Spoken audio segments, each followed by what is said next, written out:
We're here to talk about Barbie, Oppenheimer, and mamá también. I'm joined by my guest Cam. So Cam, we're going to talk about Barbie first. What did you think of this film? The most anti-male movie. No, I'm just kidding. I liked it. I thought it was pretty funny. No, I thought it was really good. Because, my girlfriend saw it and she said, I think Ryan Gosling's going to get, like, Best Actor nomination for, like, the Oscars. And I'm like, no way, for, like, playing Ken?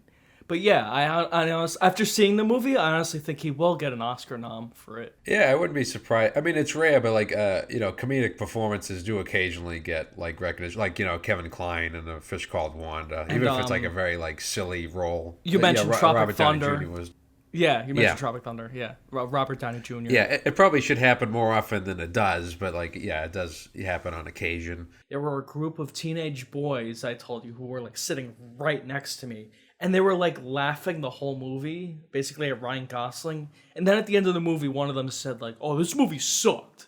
It's like, well, you guys like enjoyed the fucking movie, clearly. Because you watched like the whole movie and were laughing and engaged in it. And I don't know, it's maybe, I think part of it's like people are afraid to like embrace a feminist movie or like a movie with women and about like women empowerment.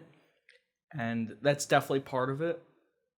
That could tie in. I think it's also like when you're like a teenage boy, like it's just like hip to shit on things Yeah, for like right. no particular reason. But it seems like they uh, enjoyed it. the cinematographer was Rodrigo Prieto, who also did tons of big movies. Brokeback Mountain. He's worked with Scorsese several times. Argo. So like Yeah. it's cool that they got him. You wouldn't think he'd be like the obvious choice for a Barbie movie, but like it worked. It was that worked out well. The movie looked great, I thought.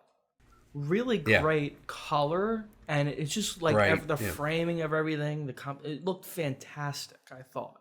It was like a really well-made movie, which there's other movies I've seen this summer that I thought looked like shit, and like, with this kind of movie, you expect like the kind of bottom of the barrel, like, all right, it's based on a fucking doll. It's like what a stupid plot and what, but like there was a lot of effort put into this movie with just the story, with the cinematography, with the acting. Like Ryan Gosling is great in this movie. He deserves an Oscar. And Margot Robbie. And Yeah. Margot Robbie was fantastic. She looked fucking hot. Like That's she looked always great. nice, She and looked great.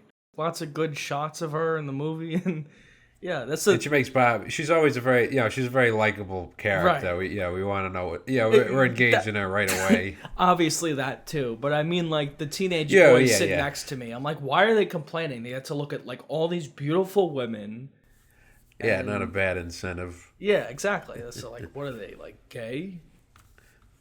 Not to be like, I don't know, homophobic. I get what you're saying, but yeah, it's more just like, well, yeah, why wouldn't they be interested in her? Right. That's why I wanted to see the movie. I'm like, look at all these like hot women in it, and then yeah, it's a good movie. On top of it, it's very funny. It has a really good sense of humor. I laughed actually quite a bit during it. Yeah, I did too. Will Ferrell's funny as the head of Mattel, I guess. Yeah, and there's a lot of humor poking fun at like the kind of patriarchy in society, and how men basically rule our world, but in Barbie world, everything's ruled by women, and their world is perfect, and the men's world is like awful. And then I guess the kind of story is they go into the men's world, and Ken is like with Barbie. She accompanies him, or he accompanies her. And she realizes, like, oh, this world ruled by men, there's, like, men in this world, and they control everything, and then, like, oh, he brings that back into Barbie world, and that's, like, the kind of conflict. And that was very funny. It had a great, like, social message, I thought. And it was a great, like, empowering movie for, like, women and young girls. My younger cousin saw this movie. She's, like, 12 years old. And she, like, really enjoyed the movie. And also my grandma watched this movie, and she really enjoyed it. My grandma on my mom's yeah, side. yeah.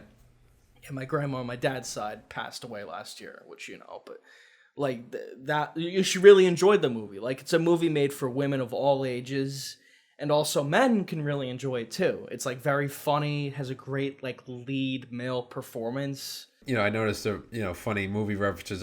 People probably spot there was the one to 2001 that's in the trailer, and Yeah.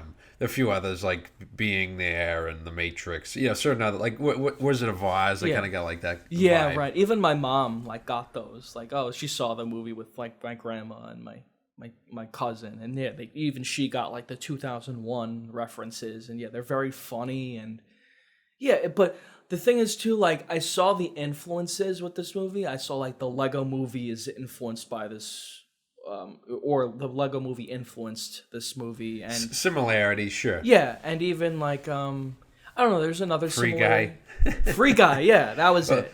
But it's a much better movie than that, obviously. Yeah, it's much better because you know, Free Guy, like that. It only felt like a combination of like better movies and, you know, a bunch of lame jokes. Whereas this is very funny and clever in its own right. Right. You know, it has like a fun spin on, like, you know, kind of you know, like a character who's like wants to break from routine, or like feels like inadequate all of a sudden. And like then, you know, she comes I think his name is Emmett in like the Lego Movie, or like the Free Guy main character. But yeah, this movie, it had its own personality as well. It felt very unique. It wasn't like, oh, we're just gonna copy the Lego Movie. Like, that's how Free Guy felt to me. Like, it's just like a copy of the Lego Movie. This had its own personality and its own thing it wanted to say about patriarchy and like, you know, women's rights, and it had a very unique spin on it that I thought was very clever, and I thought it was a lot of fun, actually. And yeah, it's very funny. That's just like a big thing. Yeah. It made me laugh a lot, and if a movie does that, I'm like, oh yeah, it made me laugh. It was fun, great performances. Yeah. Yeah, it is unique, and you know, I like how it acknowledges both sides of like the Bobby. You know, because Bobby, she goes into the real world and she meets this girl who's like kind of cynical about Bobby's, and makes her cry. It's very funny. I like they kind of acknowledge it. Yeah. Like, you know, people have conflicting feelings about the doll, and but yeah, I think it has, like, you know, interesting things to say about, you know, womanhood and identity, but doesn't feel like you know, like patronizing necessarily. It's just, you know, not at all. Funny, you know, it's a, you know, an endearing story. Yeah, again, the sense of humor worked very well. It's very silly, and but never becomes like annoying. It's it's always like, you know, like actual like clever jokes, and like the logic. The logic of the plot is so like kind of whimsical, almost nonsensical, like dreamlike. Yeah, but it doesn't really matter. Like, it's not like that's not like the point of the movie. You don't need to overthink it. It's just kind of like different, you know. The thing with a movie like that, where like nothing matters and like it almost has no rules, it's a little too long for that. It's like 2 hours long, which is it like maybe like 10 minutes could have been trimmed out of it, I felt.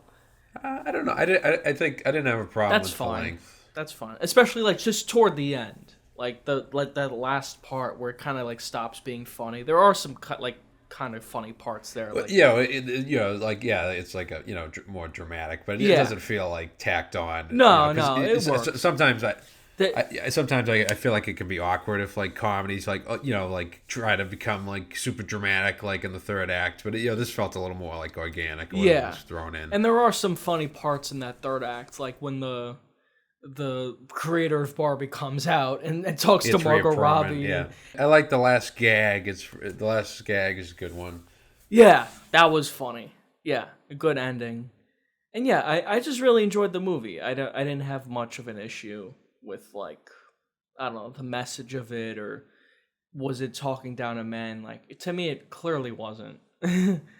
And plus, like, not to like, I'm not trying to pat ourselves on the back. Yeah, you and I, we just want to see good movies. I don't really give a shit about that. Yeah, right. And it's cool to see, you know, a movie like this, you know, kind of surreal and you know, imagine like be such a success. And, you know, I think people like, you know, because several movies, there's some, obviously we cover The Flash, like that fucking bomb, like, you know, big time. It was super like, surreal. It was almost like a David Lynch movie. And yeah, it's super successful. It's the highest grossing movie weekend made by a woman, well, directed by a woman. Yep. Which I think is great. Yeah. And yeah, I just really enjoyed the movie. Like, totally deserving of its accolades. And, you know, it might not win like Best Picture, but it's like one of the most successful movies of the year. It's definitely a better movie than fucking like Super Mario Brothers. Which is like the highest grossing of the year. And it's better than some other recent Best Picture winners, so you never know. Yeah, 100%. Yeah, yeah, it's better than Green Book. Yeah, right. Yeah, Greta Gerwig is 3 for 3, and I'm curious to see. Just I didn't see I think technically her first movie she's directed with somebody else, which I didn't see. I'm talking specifically like Lady Bird, Little Women, and Barbie. Like these are all like very really good movies. The cast was like all great. Michael Cera. What's his name? Simu Liu. Simu Liu. He was actually pretty good in this movie. It's like the best performance I've ever seen him. Storm from America.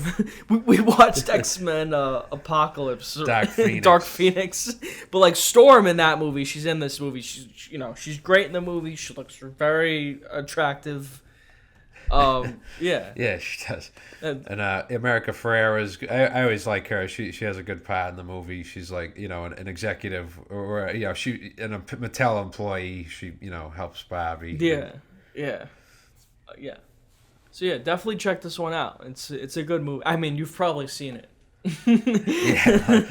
Just gauging. See it with your mom, whatever. See it with your aunt, whomever. See it with your girlfriend. Maybe it'll impress your girlfriend. That's a win-win. You get to see a good movie, and your girlfriend will like. Well, thank you. You're really smart for recommending. Yeah, it. So, I know what you mean. The next film we're going to talk about is Oppenheimer, which is another comedy. No, it's not a comedy.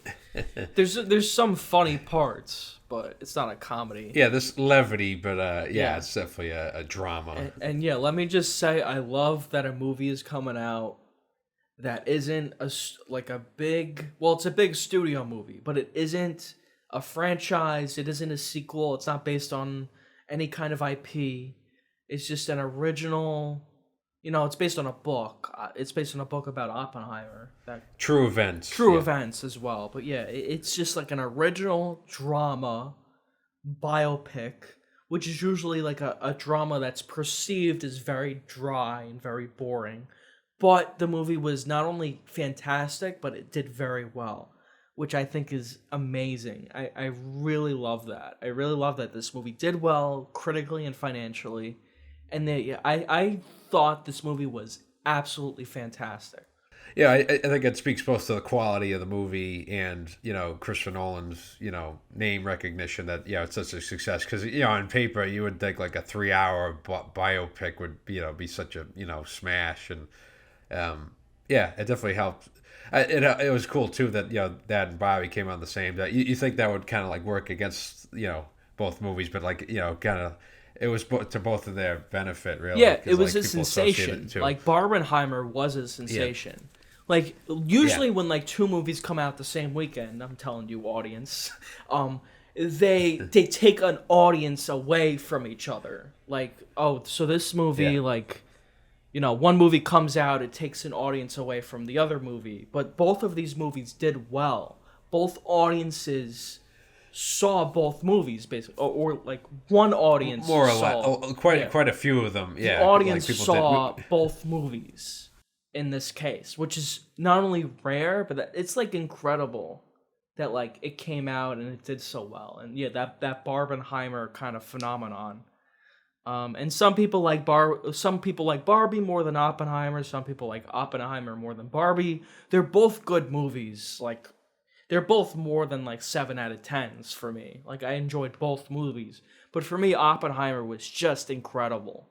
It was so rich, and its like subject matter and its character development and the filmmaking. It felt so unique. And I love this movie. I thought it was absolutely fantastic. And I'm a big like Christopher Nolan fan. And this movie really like delivered. I think this is one of my favorite movies, like top 5 of Nolan's like filmography. Like, it's not like quite Memento or like, I don't know, Dark Knight, but it's like up there with like Dunkirk for me. It might be better than Dunkirk. Yeah. It might be. Too. Obviously, we really liked it. It's still pretty fresh. So like sometimes it helps to have a little distance. Yeah. I need to see it again. But I went to go check if it was like on, like I wanted to see it in the city because it's like on film, like 70 millimeter film with like the big freaking reels of film that are like a mile long or Big whatever. freaking reels. They're huge. But I went to go check Yeah. and it's sold out till August. Like, unless you like want to sit in the front row. Yeah, my friend, I think he's going. I think it's in Providence. They have like a theater like that. Yeah, it's right. just like definitely go. Yeah, at the very least, I think everybody. Again, a lot of people have probably seen it already anyway. But like, yeah, definitely see it in IMAX. Yeah. That's it's just cool, especially with the sound design and like certain visual flourishes throughout the movie. You kind of like you picture what Oppenheimer's seeing, like This guy Chris Nolan, like some people might not like his stuff, but he's much like a director who takes risks and does his own thing. It feels like very human and personal, his movies to me. And yeah, there's like a lot of like almost self-reflection in the movie too, like kind of like how he perceives himself as a filmmaker, how he's like changed the world in a certain way, like with The Dark Knight, and how like all these studios have taken the wrong message from The Dark Knight. Like, oh, we need to throw in like post-credit scenes and make superhero movies. And that's not really the takeaway from The Dark Knight. It was just like a great script and a great cast and a great story. But even like, it's just like a personal touch I noticed. It was like Chris Nolan's daughter's in the movie. I think she's the girl who gets like her face get like kind of stripped away. yeah. Which was like, I don't know. That was such like especially for Nolan, that would have been like a very like disturbing image. It's a disturbing image anyway, just like watching the movie. But I love that scene. That scene where like Oppenheimer gives his speech and like the whole audience is cheering, but it's like dead quiet, and then it's like so disturbing. It's like so well done, especially in IMAX. It's like, fuck, man, this is a fucking incredible scene. Yeah, they're very memorable sequences like that, and like when he's being Oppenheimer's being questioned by a board, and you see like certain flashes. I think they worked well. Like because I saw like something, I don't even remember. It was like some like negative reviews, like, oh, it's like a History Channel movie. I'm like, would you see something like that in a History Channel? I'm not even like bashing those. I'm just saying like it's not like it's totally dry. There's like very like memorable. Would you see Florence that, Pugh's like, boobies in a History Channel movie? I don't think so. Maybe not. Yeah, I think more people would watch the History Channel if that was the case. Definitely. And, an impressive sight in IMAX. Yeah, that scene was like censored in like Saudi Arabia or India, right? One of them was, yeah. They like CGI'd a dress on her. That's pretty funny. It was such a great fucking movie. And what really made the movie for me, like the first half, it's all about, Oppie fucking making the bomb and doing like the stuff the stuff that you learned in fucking class. Doing his. Yeah. To be honest, I didn't know much about. I knew he was the guy who, created the bomb. I knew like the famous quote, "I am become death," but like I didn't know the full story. Yeah. Like how much. Yeah. Like the him being scrutinized after the fact. I didn't know about that. That's the stuff that made the movie for me, because like it's about the bomb and making the bomb, and then the bomb goes off, and I'm like, all right, is the movie over now? But there's another hour of the movie about Strauss, played by Robert Downey Jr., like basically trying to ruin Oppenheimer's career and ruin his reputation and all that stuff. Now, the friend I saw it with, he was like, why didn't they teach that shit in school? I'm like, yeah, because that's the stuff that's like really interesting. Like I try to think of like a movie from like a mainstream perspective, like it's cutting between black and white and color and all these weird, like it's so complex, but like Nolan finds a way to like tie it all together and make it make sense for like a modern day like average viewer. And it was just like it worked so well for me. I thought it was just so like complex and simple at the same time. It just worked so well. Robert Downey Jr. is great as Strauss, and he mentioned I guess like Christopher Nolan was saying like it's kind of like Amadeus in that sense, which is another like excellent biopic, kind of like Strauss like the Salieri equivalent to Oppenheimer's Mozart. This is like resentful adversary. Yeah. He wants to take down, the genius because he's incapable of such intelligence. Yeah, yeah, yeah, and yeah, that was great. Yeah, Cillian Murphy is the lead. He might get an He's Oscar terrific. for that role. Yeah. I think he might. Yeah, and it's cool because obviously he's worked with Nolan several times before. Obviously, as Scarecrow and the Dark Knight movies, but this is the first time he's the lead, which Yeah. I think was a nice choice. A few Nolan regulars, like the guy like in the opera house at the beginning of Tenet, is in it. And yeah. Matt Damon, Casey Affleck, a few other people who've worked with, but a lot of new faces for him, like Florence Pugh and Emily Blunt. And, of course, Josh Peck.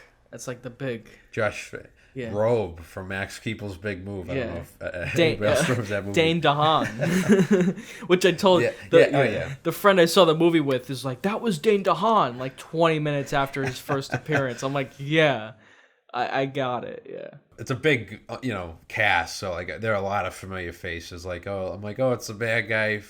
James Ramage, like the Secretary of State. Like, it's the bad guy from 48 Hours. I'm sure, like, I feel like a big nerd like me, like, notice things like that. Like, it's whatever. Olivia Thirlby, she's the friend in Juno. Or even like, Rami Malek is in the movie. He doesn't say anything for like the first 2.5 hours of the movie. I'm like, he's got to have a scene where he like has an actual like scene, like a dialogue or something. And then, he does. It does pay off. But this is like an Oscar-winning actor. It's one of the greatest actors of our time. And he does have a scene that's it definitely pays off. Yeah, he's one of the most important parts of the movie. That's just like a lot of actors in this movie. There's like so much going on, so many different characters and scenes, and the movie's so long that a lot of actors only get like certain scenes to really like pay off or like really deliver like their acting chops. Like Emily Blunt, like a lot of the movie, she doesn't have much to do, not in a bad way, but they really like she has a presence. But there's like a couple scenes. It's like the scene where she like, I don't know, the scene where like Cillian Murphy reveals that like he's cheating on her. Like that was a good scene. And then like later on in the movie, towards the end, even like in those board scenes, as Jason Clarke was in like Zero Dark 30. Tony Goldwyn, who I always know he's the voice of Tarzan. That's what I think. David Krumholtz, he has a good part. He's been in tons of stuff, but he's in the Santa Claus. He's the elf. Yeah. The movie looked great. I love the black and white look. I love the editing. Yeah, Jennifer Lane was the editor. She also did like Hereditary, a few other big movies. Yeah. The guy from Hereditary's in it to Alex Wolff. He doesn't slam his face against the desk. Yeah, he's probably in it for like 2 shots. He does have a couple lines, but like you said, like certain people, like Josh Hartnett has a pretty big role too. But like certain people like scattered throughout. Well, like Cillian Murphy's great. I think he'll get an Oscar nom. I hope Nolan gets something for this. I mean, he's only been nominated once for directing, which is pretty crazy when you think, because they totally snubbed him for The Dark Knight. That was ridiculous. Yeah, I mean, really. Yeah, this is my favorite of the year. I want to see it again. I want to see if I can see it in like the 70mm format. But this is like a 4.5 for me. Out of 10? That's kind of 10. Out of 5. Yeah. Did we give ratings for Barbie? It was a great movie. I don't think we did. So let's just say Barbenheimer. Like, let's put a whole category. Barbenheimer. Barbie is a 3.5 for me.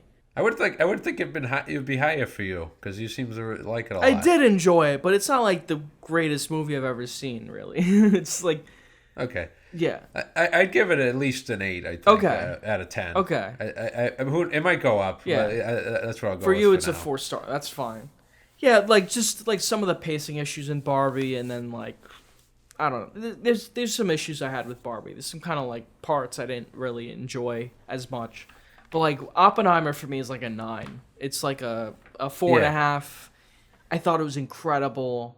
I thought it was very moving and original and unique and looked beautiful and great acting, great music. Ludwig Göransson did the score. Fantastic score. Just something I was like pointing out to you. Like they call him Oppie in this movie. And it would like for my movie lover to talk about me. like people were pointing out like, oh well, there's like a goof on the IMDb for Lover that like he calls the cat Tyson because there's a cat in the movie, but the nickname for the cat he says is Tubby, which is actually a goof, but it's not a goof, it's just a nickname for the cat. You know, that would be like if in Oppenheimer them calling him Oppie was like a goof. Like, oh, his name's not Oppie, his name's Oppenheimer. And I don't know. That's not right to me. That should be removed. IMDb, you should remove that. Because that's not a goof. It's just a nickname for the cat. Yeah. Get on it, people. Yeah, get on it. You can't, like, rate it. You can't, like, delete it, I don't think, from IMDb. But you can rate it, like, a negative. You can give it, like, a thumbs down. Yeah, so give it... Go on, like, the Lover page and rate that a thumbs down. That is not a valid goof. It is not right. If you should take anything away from the video, it's that. That is the number one thing you should take away from this video. Give that goofs item a thumbs down. Yeah. We should clarify. Neither one of us did it as a double feature, but if you want to do that, knock yourself out. I think it's a lot to take in one day. Yeah, not back to back. Absolutely not. That's like 5 hours of fucking movie. I saw Oppenheimer 9 o'clock at night. It was over like 1 a.m. I felt so bad for like the theater fucking staff who has to like clean the theater after. Like there's people like actually waiting through the credits for like a Oppenheimer movie. Like I get it, but it's also 1 o'clock in the fucking morning and these people gotta clean the theater. Like you want them to go home, right? Like my God. I guess they just wanted to see who made it because I don't think a movie like that usually has a post credit scene. I want to see the gag reel. Oh, I want to see the scene where Doctor Strange meets Charlize Theron and then meets Bruce Campbell. But obviously, not every movie does that. Yeah, right. Like Oppenheimer is not going to. It's over. That. No, absolutely not. Yeah, Oppenheimer comes out. Yeah, there's people who think it's like tied in with The Dark Knight. Like, oh, there's a post-credit scene where Batman's gonna show up. Barbenheimer, like both these movies are huge shit. Like I saw, Oppenheimer again with my dad, like on Wednesday. The fucking theater was packed. I'm sure Bobby, it was the same thing. And like, they've been out for several days already. We saw it the same day. I saw Barbie the same day as you, probably, or it was Haunted Mansion. Oh yeah, it was one day before, basically, and it was packed with people, and they were all enjoying the movie except for the kids next to me, the teenagers who were douchebags. At Bobby, yeah. One of because you mentioned like something about like learning the wrong lessons. I'm sure like they're gonna be like other toy movie, like a Polly Pocket movie. I heard something about that, but I don't think Bobby is just it's not only a success just because it's about the Barbie doll. It's like you said, we said it's a funny movie with a good cast, and it's not as simple as just like copy and paste. 3. Truman needs to know what's next. 2. What's next? 1. Let's move on to Y Tu Mama. Y Tu Mama también. También. Which is less recent but also great. Yeah, it made less money, but it was also great. And this is a movie about. The basic plot is these two young guys go on a kind of road trip with a older woman to a beach. Slightly older, maybe like 10 years older. Yeah, to like a beach where they call it like paradise or like heaven's crotch. It's like God's mouth? Heaven's mouth. Heaven's crotch. Heaven's mouth. I don't remember. I saw like a week ago. You do see crotches. Yeah, I think a big part of it's like, kind of, fragility of life and, sometimes, like vulnerability too, because the two lead guys, the cast is great. It's the two young guys, Gael Garcia Bernal and Diego Luna. This is the first Maribel Verdú. Yeah, it's like not the first thing I've seen him in. It's like the youngest I've seen him because I saw him in like Andor and Rogue One, and I'm like, oh yeah, he was in this. He's great in it. They're both great. Yeah. All three leads have done pretty well because Gael Garcia Bernal was in he's in Coco and did other like big movies like Old and Maribel Verdú has a really good part in Pan's Labyrinth and other great movie, and she was just in The Flash. She's the mother, so that's not, obviously I think they're talented. I'm sure like the movie helped build their profiles. Diego Luna and guy. But Diego Luna's character, I think it's Julio and Tanoch. Yeah, Julio and Tanoch. They kind of like lore. Tanoch has more money. Julio doesn't. Right.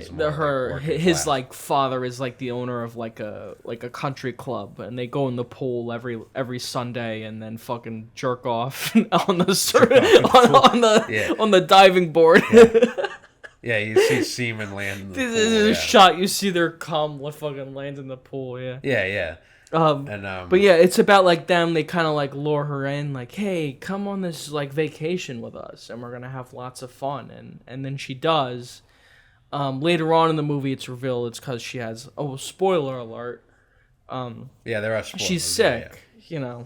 She's gonna die. You don't find that it's implied, but you don't like. It's not confirmed until the end that she was terminally ill. It's what makes the movie very rewatchable. Yeah, because you're like, there's all these things you pick up on the first time, and that they say literally that you're like, oh yeah, I want to watch this movie again, just to like, it gives the movie new context, like the fact that their girlfriends are like cheating on them the whole time, like that's like a big part of the movie. Like they have these girlfriends, and they're cheating on their girlfriends with with each other's girlfriends. They've had sex with each other's girlfriends. Yeah, which is it's a very funny scene. They're like flipping out. That is hilarious, and that's what I mean about like artsy movies like this, like.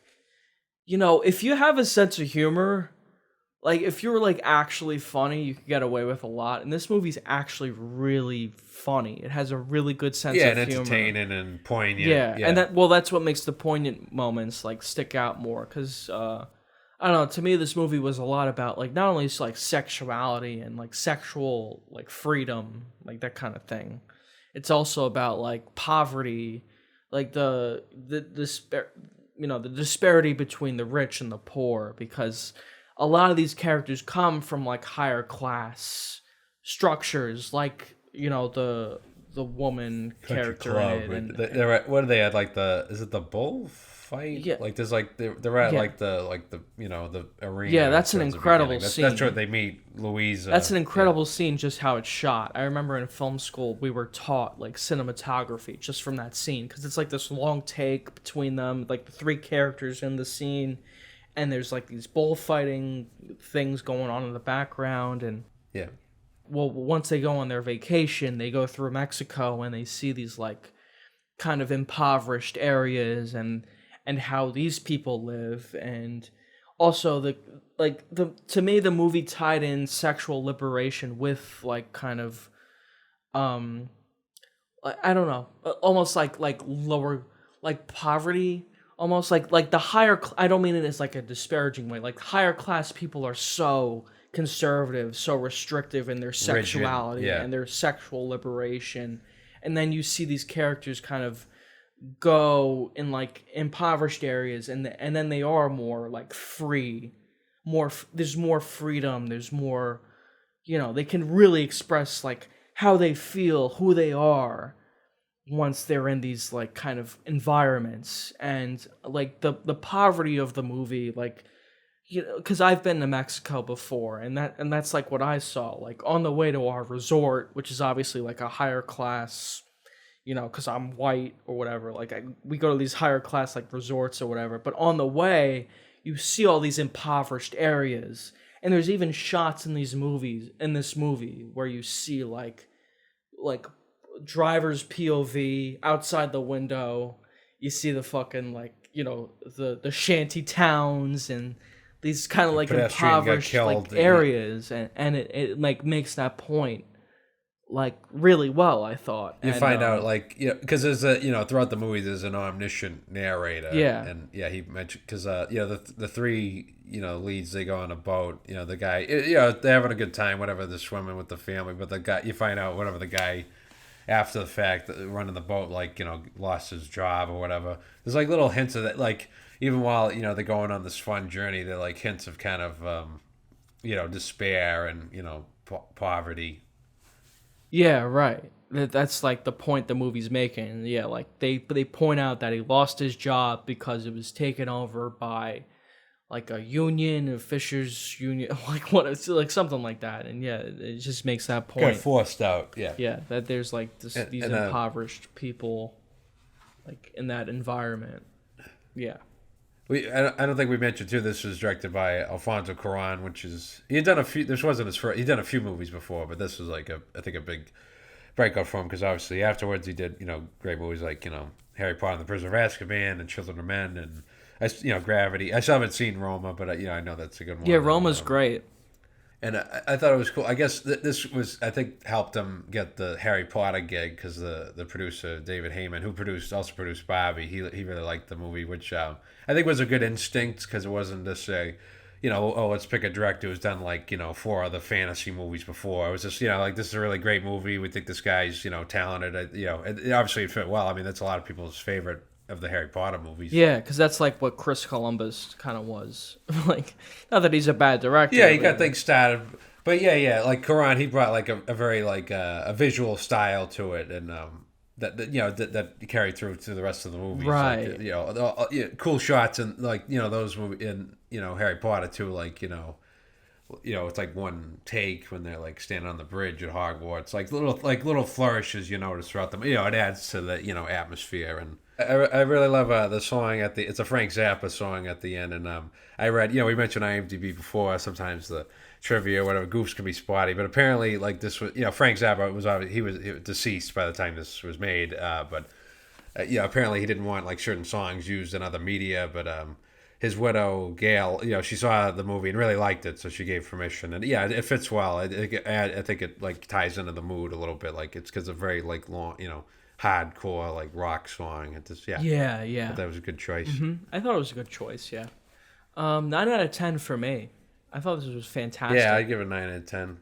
I believe it was released unrated here in the U.S. and I think Roger Ebert was critical of that because I think it's kind of silly how in general I think it's called the MPA now, like 1A, but they tend to be much stricter on sexual content as opposed to violence. Yeah, but I think it's kind of a little. Obviously, I think like something like this, you could just rate it R, but it's it's sexual content. It's like it's presented in a positive light. It doesn't feel like gratuitous or disturbing. So I think being like very whatever cagey about that is kind of silly. Yeah, a movie like Irreversible, that makes sense. Like why that's like unrated. Or like Bad Lieutenant. That's like much more like there's like fairy kind of. I'm not even saying like it's gratuitous in that movie necessarily, but obviously it's presented in a much more like disturbing context. Yeah, but like Irreversible has like essay, like explicit, and it's like But this movie, it's right. There's sexual content, but it's very like